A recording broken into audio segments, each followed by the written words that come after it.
Through our work with Food and Nutrition Services, we have millions of dollars and hundreds of people focused on changing the culture of the schools through the cafeteria, through what's served to students every day and the relationship they have to that food and learning, by buying locally grown food, by cooking nourishing meals, all with the goal of getting students back to the classroom ready to learn. Great Kids Farm fits into that everywhere outside the cafeteria. So our job with a few employees and very limited resources that started at zero is to take this 33-acre space and create a system that touches young people with good food experiences everywhere from our farm to their classroom to their schoolyard and in their own community.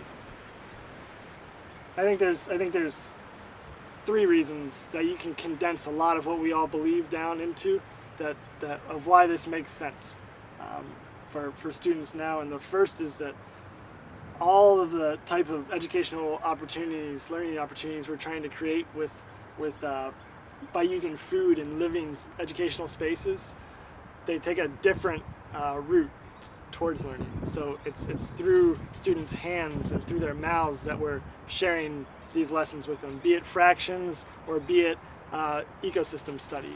You know, when you're learning those through a living space, it's not all about this highly trafficked highway of what's banging on your ears and what's coming through your eyes through books. There's other ways for students to engage with that and really thrive on that. So that's the first thing, that you're learning in an environment where we can put lessons right in front of you where you can't miss them. The second is that, you know, learning through food, learning through a living educational space prepares young people to be more than college ready. And especially in Baltimore City, it's a really admirable goal to have our young people grow up and matriculate through the system and leave high school with a degree and go on to college and become professionals. It's a reality that's not going to happen in a lot of cases, even with the incredible work that we're doing today. And even if they do get to high school and go to college, we're providing experiences and lessons from them that I didn't leave college with, and I know a lot of people didn't leave college with. And the awareness of what can be created simply and what comes from your own community in terms of food and other living spaces around your home is just as valuable for our CEOs as it is for the skilled practitioners that are coming out of our schools today. So this allows our students to be more than college ready. And the third is,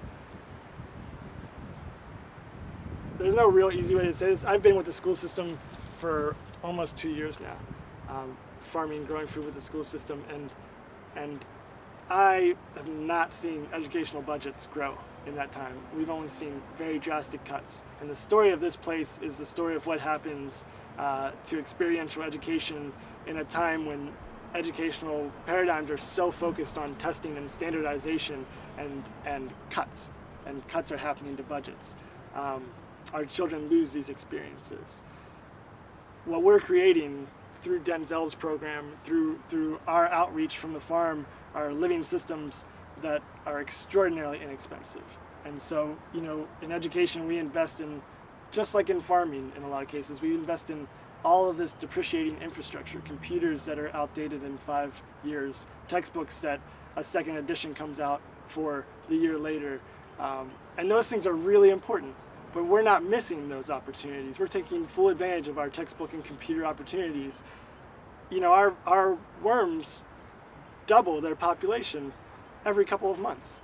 So we invest $5 today and we have $10 worth of worms in 2 months. We're talking about living tools that not only engage our students in ways that give them new opportunities and that allow our culture to grow young people who understand balance from a very deep level, but we do that without compromising our fiscal responsibility to our taxpayers. And so, you know, I think it makes a lot of sense for schools to be investing the $200 that they might have sitting in their petty cash today and building a 400 square foot living educational space that's going to perpetuate itself year after year with very minimal investment, simply.